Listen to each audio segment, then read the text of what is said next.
Assalamualaikum warahmatullahi wabarakatuh. Waalaikumsalam warahmatullahi wabarakatuh. Marilah kita buka halaman 16. Kita masih melanjutkan pada bab kemuliaan ilmu dan ulama. Kita baca halaman yang ke-16. Al-Fatihah. A'udzubillahi minasyaitonir rajim. Bismillahirrahmanirrahim. Alhamdulillahirabbil alamin arrahmanir rahim maliki yaumiddin. Iyyaka na'budu wa iyyaka nasta'in shiratal mustaqim shiratal ladzina an'amta 'alaihim ghairil maghdubi 'alaihim waladdallin. Amin. Dari Wanaqala Al-Qadi. Bismillahirrahmanirrahim. Wanaqala lan nukil sopal Qadi Husain Imam Al-Qadi Husain fi awali ta'liqatihi annahu ruya 'anin Nabi sallallahu alaihi wasallam. Sesungguhnya Nabi meriwayatkan, annahu sesungguhnya Nabi qala bersabda, Nabi, man ahabbal ilma wal ulama lam tuktab alaihi khati'atuhu ayama hayati. Man barang siapa ahabba cinta al ilma kepada ilmu wal ulamaa dan kepada ulama, lam yaktub maka tidak ditulis alaihi baginya khotoyahu beberapa kesalahannya ayama hayatihi pada waktu hidup di dunianya man. Ini hadis menjelaskan bahwasanya orang yang cinta kepada ilmu dan ulama, nah ini mencintai ilmu dan ulama. Cinta ilmu itu yang mau belajar, setelah belajar mengamalkan, itu namanya cinta, ya. Jadi mencintai ilmu itu cinta betul dengan prosesnya, cinta betul dengan gurunya dan sebagainya. Wal ulama dan dengan ulama. Cinta ulama itu bukan syirik, ya. Jangan katakan syirik. Ini kadangkala ada paham yang mengada-ada. Mencintai ulama katanya syirik. Mencium tangan ulama katanya syirik. Oh tidak. Karena mencium tangan ulama itu kita dalam rangka menghadapkan keberkahannya. Karena alimnya, bukan karena orangnya, tapi karena alimnya orang tersebut. Nah ini. Jadi orang yang mencintai ilmu dan ulama, maka lam tuktab tidak ditulis kesalahan-kesalahannya pada waktu dia hidup di alam dunia. Tuh. Ya jangankan kita mencintai ulama, ya, anjing saja mungkin kalian pernah dengar ceritanya anjingnya Ashabul Kahfi. Anjingnya Ashabul Kahfi itu anjing, bukan manusia.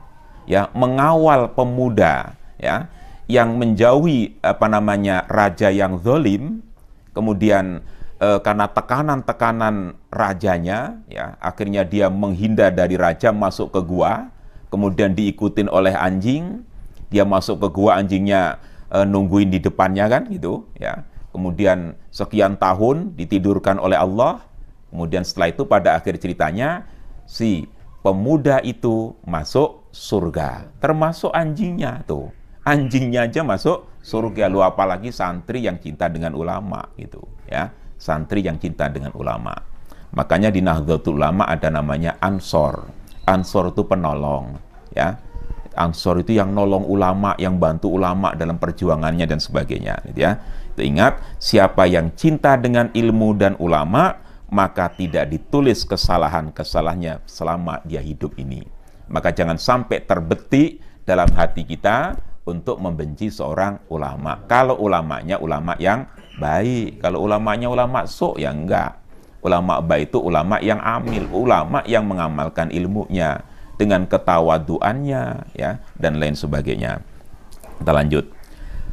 Qala berkata Imam Al-Qadi Husain, waruya diriwayatkan annahu sesungguhnya Nabi sallallahu alaihi wasallam qala bersabda Nabi, man sholla khalfa alimin faka'annama sholla khalfa nabiyyin, faman sholla khalfa nabiyyin faqad ghufira lahu. Ini man barang siapa sholat khalfa alimin di belakang orang alim, orang yang banyak ilmunya, faka'annama maka seolah-olah dia sholla khalfa nabiyyin, sholat di belakang nabi. Faman barang siapa sholat khalfa nabiyin, sholat di belakang nabi, faqad ghufira lahu, maka sungguh-sungguh diampuni dosanya. Lah ini. Barang siapa yang sholat di belakang orang alim, itu. Ada orang alim, kita menjadi makmum di belakang orang alim, ya, itu. Karena kealimannya kita, wah kalau ada orang alim datang menjadi imam, kita tampil di belakang, ya. Itu. Maka seolah-olah orang yang jamaah dengan orang alim itu, dia berjamaah dengan Nabi. Kenapa? Karena al-ulama'u warasatul anbiya. Ulama itu warisannya Nabi. Jadi ulama-ulama kita itu ilmunya bukan ilmu abal-abal, bukan ilmu yang belajar kemarin sore nyalahkan orang lain, bukan. Ulama-ulama kita itu kajiannya berpuluh-puluh tahun, ngajinya lama, gitu ya. Kitabnya banyak sekali. Nah, orang-orang yang alim itu kalau kita ikutin pada waktu kita sholatnya dan sebagainya, itu seperti kita ngikutin Rasulullah. Ya, ini. Kemudian orang yang sholat di belakang Rasulullah ini, di belakang Nabi, faqad ghufira lahu, sungguh diampuni dosa-dosanya. Maka kalau jamaah itu yang getol, ya, karena kuncinya orang sukses di pesantren, sukses untuk kajian agama itu rajin sholat berjamaah. Jangan malas jamaah, ya. Memang malas jamaah itu, tapi dibalik kemalasan itu, ya, itu banyak sekali hikmah-hikmahnya, ya. Ini. Kemudian dalam hadis yang lain, wa fi hadisin Abi Dzarrin, dan di dalam hadis Abu Dzarrin radhiyallahu anhu,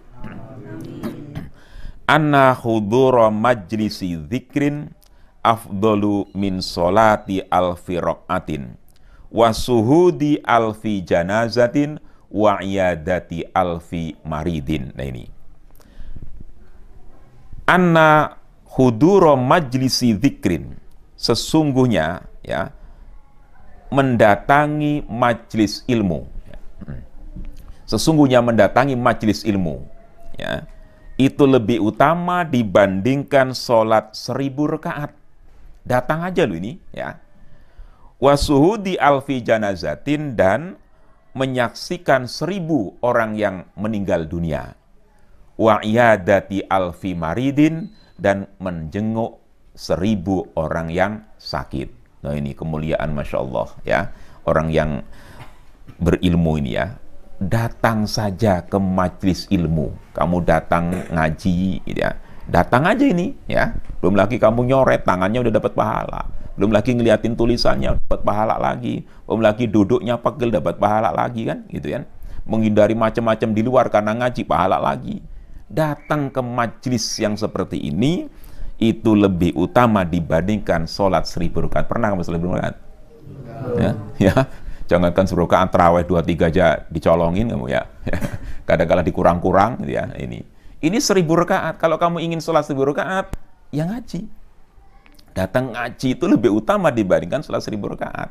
Gitu. Loh, kenapa kok lebih utama? Karena orang yang ngaji nanti tahu mana yang salah, mana yang benar. Kalau yang salah dia akan tinggalkan, yang benar akan dia teruskan, ya. Nah itu. Makanya kalau dia sholat aja nggak ada ilmu, kan percuma sholatnya. Nah ini, makanya orang yang datang ini lebih utama daripada sholat 1000 rakaat. Wasuhudi alfi janazatin, dan menyaksikan 1000 orang yang mati. Padahal kita datang takziah itu hanya datang saja ngeliat jenazahnya, berapa pahalanya?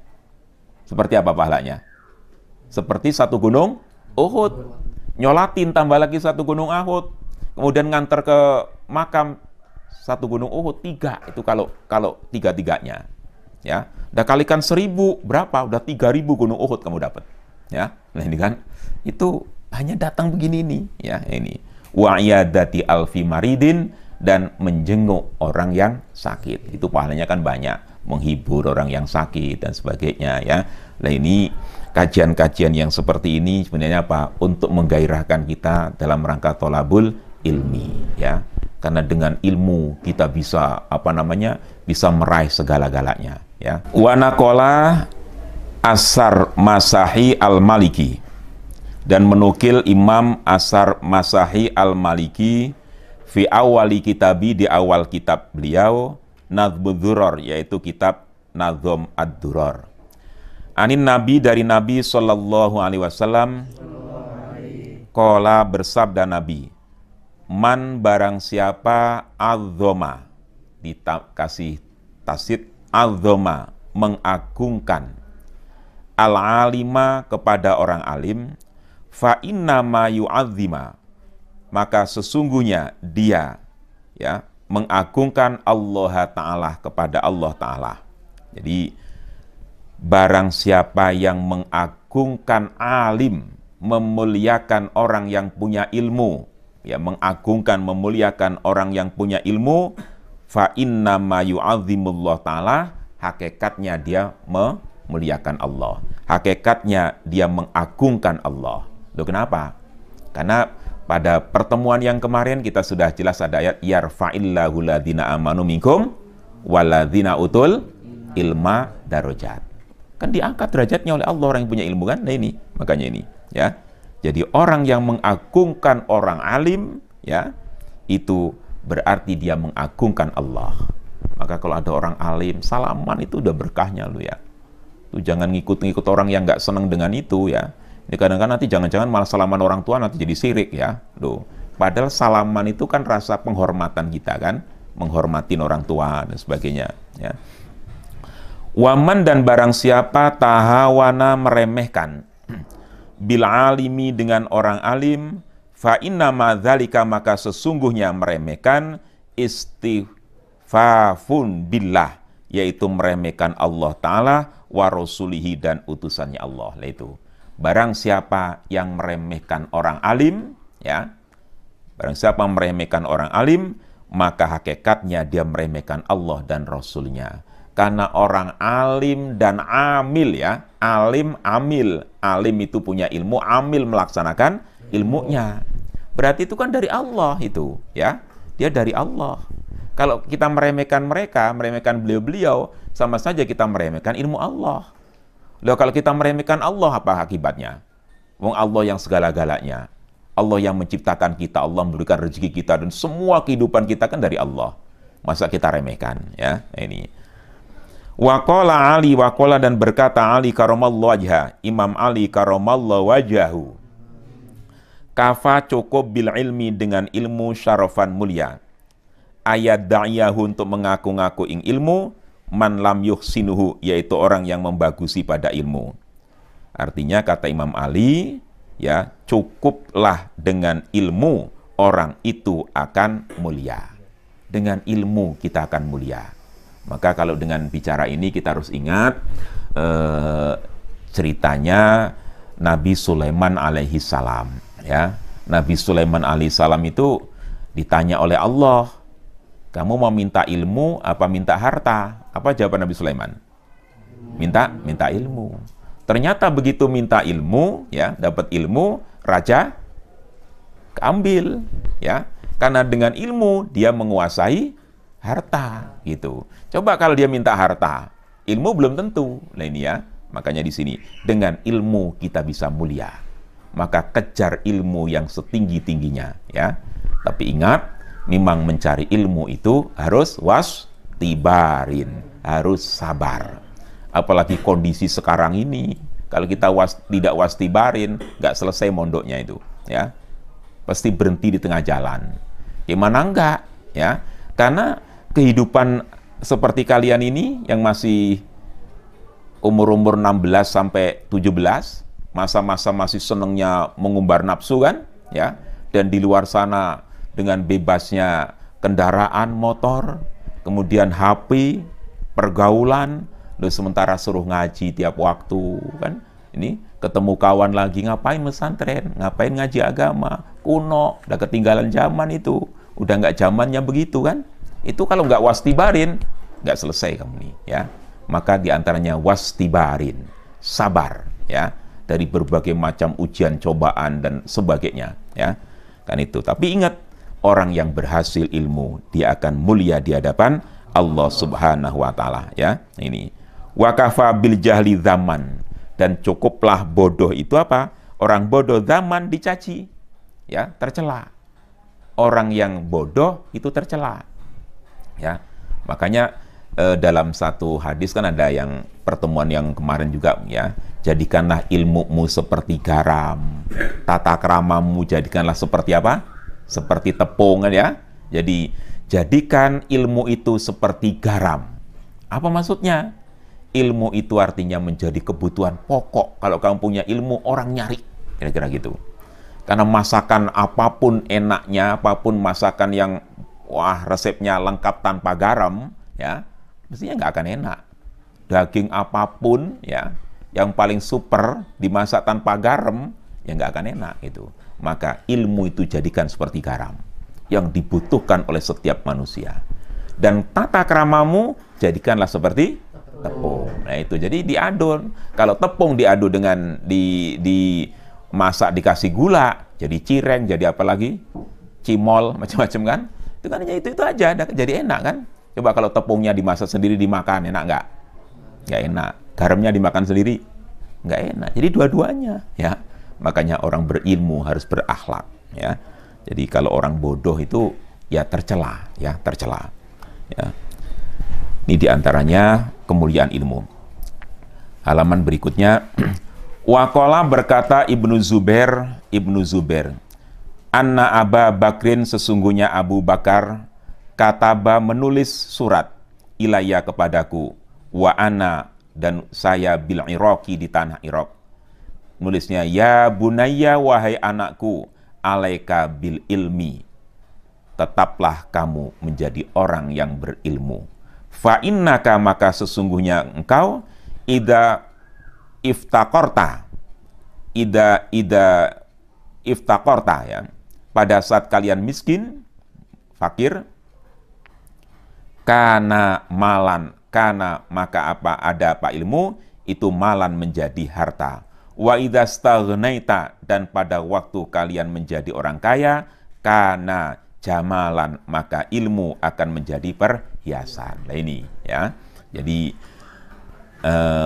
pesannya Ibnu Zubair ya dengan putranya, ya bunayya wahai anakku jadikanlah ilmu.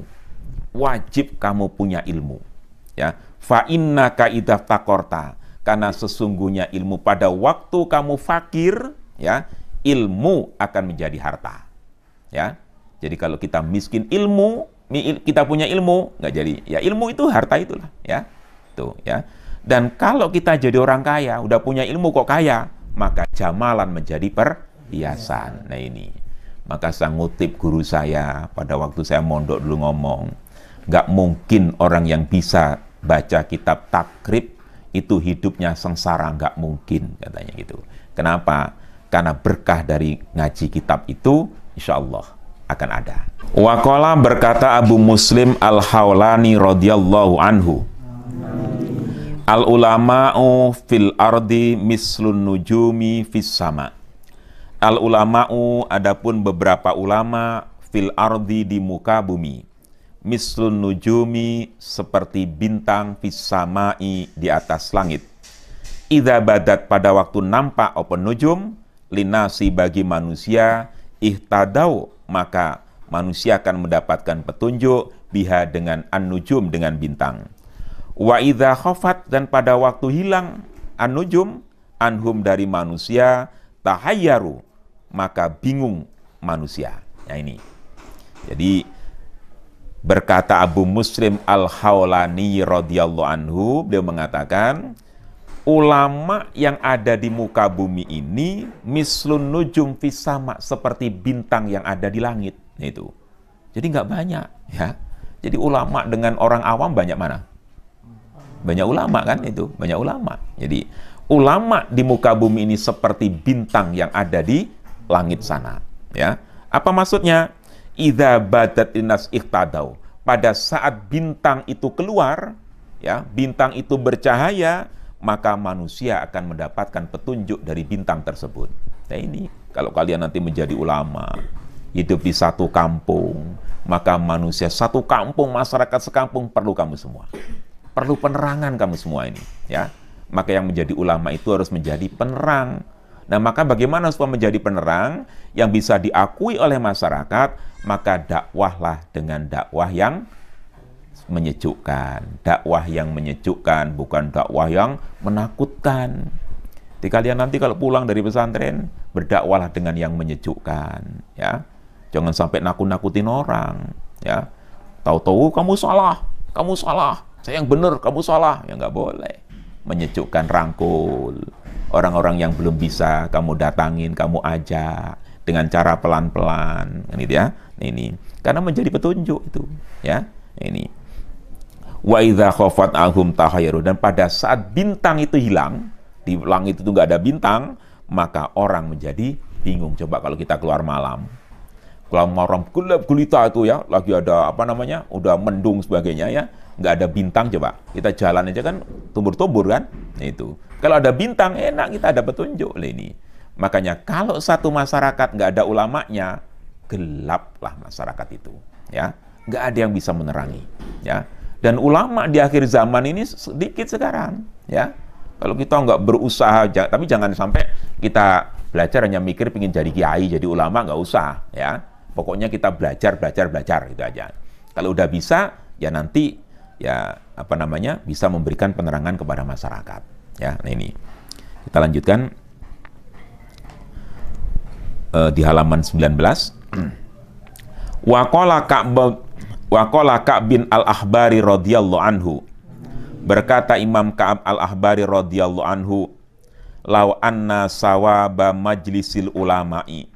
Andai kata pahala majlis ulama, pahala duduk-duduk belajar bersama ulama, bada nampak linasi bagi manusia, laktatalu, maka mereka akan saling berperang alaihi manusia, hatta yatruka, sehingga meninggalkan kullu di imarotin, setiap orang yang mempunyai pemimpin, imarotahu kepada pemimpinnya, wa kullu dhi sukin, dan orang yang kerja di pasar, sukau kepada pasarnya. Maksudnya begini, ya. Jadi andai kata orang ini tahu semua pahalanya orang ngaji, ya. Tahu semua pahalanya orang ngaji, datang di majelis-majelis taklim, datang bertemu dengan para ulama, ya, dan itu dikelihatan, ya, maka orang akan saling berebut. Bahkan saya harus ketemu. Nah ini di lingkungan Nahdlatul Ulama itu biasa. Kalau ada kiai dikawal, kenapa? Santrinya pada pingin ngikut berkah kan gitu ya. Nah ini, kira-kira seperti itu. Karena santri Nahdlatul Ulama ngerti berkahnya ulama gitu ya. Nah ini, maka di sini katakan, andai kata manusia tahu pahalanya kumpul dengan ulama, maka manusia ini akan berebut semuanya untuk ingin dekat dengan ulama. Bahkan mereka saling berperang untuk mendekat dengan dia. Nah ini, hatta yatruka kullu dhi imaratin, sehingga apa? Sehingga mereka itu meninggalkan tugas-tugasnya. Ya, pemimpin meninggalkan sebagai tugas pemimpinnya. Kemudian orang yang jual di pasar meninggalkan jualannya demi untuk bertemu dengan ulama. Tetapi kalimatnya ini kan lau anna andai kata. Ya kalian ini sudah bersyukur, udah tahu berarti kan, bukan andai kata, kamu udah tahu. Tinggal semangatnya yang dipupuk lagi ini ya. Ini. Waqala ba'dul ulama. Waqala ba'duhum, dan berkata sebagian ulama, al ilmu amanun min kaidis syaitan. Al ilmu adapun ilmu amanun sentausa min kaidis syaitani, dari bujukan syaitan. Wa hirzun min kaidil husudi, dan benteng dari orang yang dengki. Wa dalilul akli, dan petunjuknya akal. Lah ini, sebagian ulama mengatakan bahwasanya al ilmu amanun min kaidis syaitan. Ilmu ini menjadikan orang sentosa, menjadikan orang selamat dari godaan setan. Mungkin santri pernah dengar cerita pada waktu setan masuk ke masjid, ya, mungkin ada yang tahu ceritanya kan ya, masuk ke masjid, ada satu yang lagi tidur, satu lagi sholat. Yang digoda yang siapa? Lagi sholat. Ditanya, kenapa yang digoda kok yang sholat? Kok bukan yang tidur? Kenapa? Karena yang tidur itu berilmu. Andai kata yang tidur itu yang digoda, dia justru malah langsung ibadah. Tuh, kan orang ilmu. Setan tuh takut dengan orang yang berilmu itu ya. Ya, jadi itu. Setan aja takut, ya. Itu. Ya. Maka kalau orang yang dideketin setan, berarti orang kurang ilmu ya. Ini makanya punya ilmu yang banyak biar setan pada takut gitu ya. Ini jelas kok ini ya. Jadi orang yang punya ilmu atau ilmu itu bisa menakutin setan. Ya, maka santri nggak boleh takut. Ya, rasa takut itu nggak perlu. Ya, nah, itu ya. Wa dalil akli, dan menjadi petunjuk akal. Ilmu menjadi petunjuk akal. Dengan ilmu kita bisa arahnya kemana. Tanpa ilmu kita nggak bisa. Tanpa ilmu sama aja kita jalan ini tidak ada tujuan. Orang yang punya ilmu berarti orang yang berjalan punya tujuan yang positif. Ini sekian banyak fadilah-fadilah keutamaan tentang ilmu. Maka bagaimana kita harus berusaha semaksimal mungkin menjadi orang yang punya ilmu. Ilmu dengan harta itu tetap mulia ilmu. Ini yang bisa kita sampaikan pada kesempatan ini. Mudah-mudahan bermanfaat bagi kita semua dan bagi para pemirsa. Wallahul muwaffiq ila aqwamit thoriq. Wassalamualaikum warahmatullahi wabarakatuh. Waalaikumsalam.